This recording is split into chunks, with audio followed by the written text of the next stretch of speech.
नमस्कार दर्शक बंधु लाटेस्ट जॉब्स ओडिशा को आपण मान स्वागत। दर्शक बंधु आज निजुक्ति सूचना रही ओडिशा आधार कार्ड ऑफिस रे निजुक्ति उदय रिक्वायरमेंट 2025 को आपण मान को ऑफलाइन रे आवेदन करने को हम यार नोटिफिकेशन आउट हो सारी।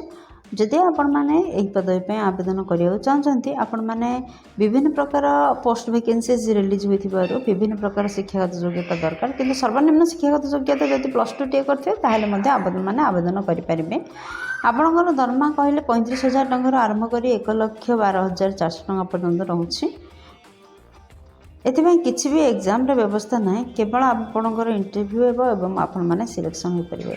दर्शक बंधु जदि आपण मैंने ये पोस्ट पर आवेदन करने चाहते ताहले देखंतु जे कौन कौन पोजीशन पाई वैकेंसीज रिलीज होची। AO ATO private secretary post एसबू पोस्ट पाई वैकेंसी जारी होची। ऑफलाइन मोड रे आपण मानको आवेदन करने पड़ो। जदि आपण मैंने ये पदवी पर आवेदन करने चाहते ताहले आपण मैंने देखने एलिजिबिलिटी क्राइटेरिया रे प्रथम देखने शिक्षागत योग्यता कौन रहा दरकार, आपणकर बयस सीमा केते दरकार, सिलेक्शन प्रोसेस कौन रहा उचित, आपणकर टोटल पोस्ट केते बाहर, इंपोर्टेंट डेट कौन, इंपोर्टेंट नोट कौन, इंपोर्टेंट डॉक्यूमेंट कौन कौन दरकार हो। जदि आपण मैंने ऑफलाइन आवेदन करछन्ते एप्लिकेशन फी अच्छी कि नहीं आ किपर आवेदन करेंगे सब डिटेल्स आम देखने नोटिफिकेशन रू। दर्शक बंधु बर्तमान मुझे नहीं आसी ओडिशार एक गवर्नमेंट जॉब पोर्टल साइट को आपन जब पेज रे पहुँचा चाहते ताहले आपन देखुवा वीडियो तले डिस्क्रिप्शन बॉक्स रे ही जॉब रिलेटेड समस्त लिंक उपलब्ध अच्छे। आउ फास्ट लिंक रे क्लिक कले आपण माने ए पेज रे पहुँच पारे। उदय रिक्रुटमेंट 2025 रो डिटेल्स रे रही। ऑर्गेनाइजेशन नेम होची उदय। टाइप ऑफ जॉब रोची स्थायी निजुक्ति परमानेंट टाइप रो जॉब अटे। कैटेगरी कहले सेंट्रल गवर्नमेंट जॉब अटे। नेम ऑफ पोस्ट देखंतु क्यों पोस्ट में वैकेंसी सब रिलीज होची। एओ एटीओ प्राइवेट सेक्रेटरी ये सब पदवी पे आपनकर विज्ञप्ति जारी होची। दर्शक बंधु एप्लिकेशन मोड आपनकर ऑफलाइन रे आवेदन करने को रही। आप चाहे स्पीड पोस्ट किंबा रजिस्टर्ड पोस्ट माध्यम आवेदन करेंगे। के मैंने अप्लाई करेंगे देखो आम भारतर सब राज्य आसवा कैंडिडेट मैंने आवेदन करेंगे। प्लेस ऑफ पोस्टिंग भारत रहिबो। लास्ट डेट कहले 1/4/2025 रोचे।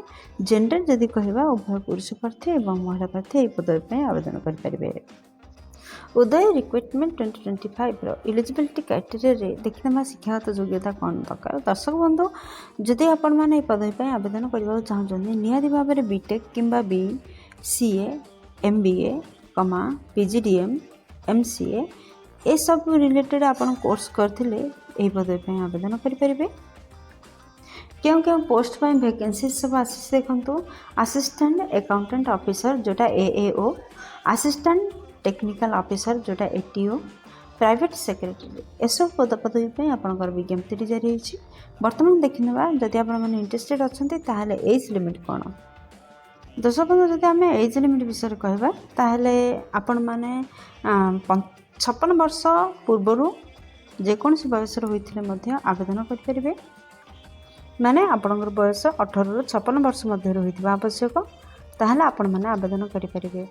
सालारी जदि कहवाक जा 35,400 टंकार आरंभ कर 1,12,400 टंका पर्यंत आपणकर मासिक दरमा रही पार।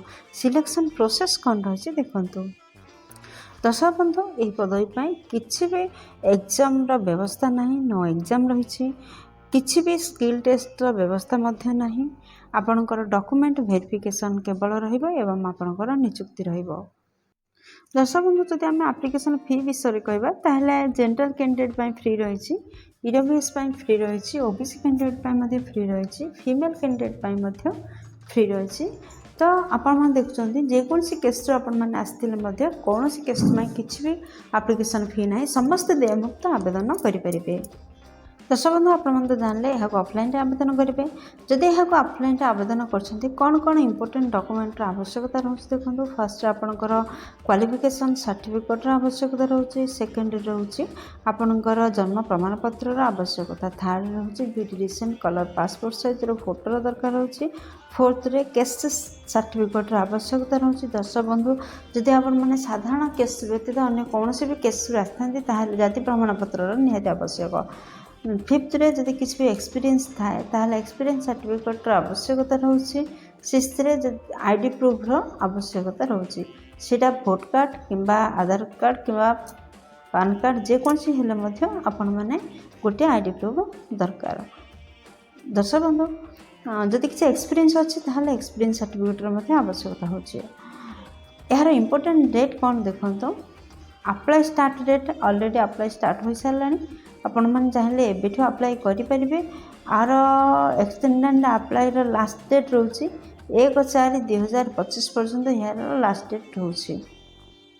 दर्शक बंधु जदि आपण मैंने यहाँ आवेदन करने को इंटरेस्टेड अच्छा ताहले देखो ये इम्पोर्टेंट नोट कौन रही जितेबाला आपण मैंने यार एप्लिकेशन फॉर्म को फिलअप कर ताहले आपण ठीक गाइडलाइन भितर फिलअप करेंगे एवं आपण माने ठीक रे आपणकर दरखास्त फिलअप करेंगे एवं ठीक निर्धारित समय पूर्व जेपरि आपणकर दरखास्त अथॉरिटी पाखे पहुँची जाए तार गोटे व्यवस्था करेंगे।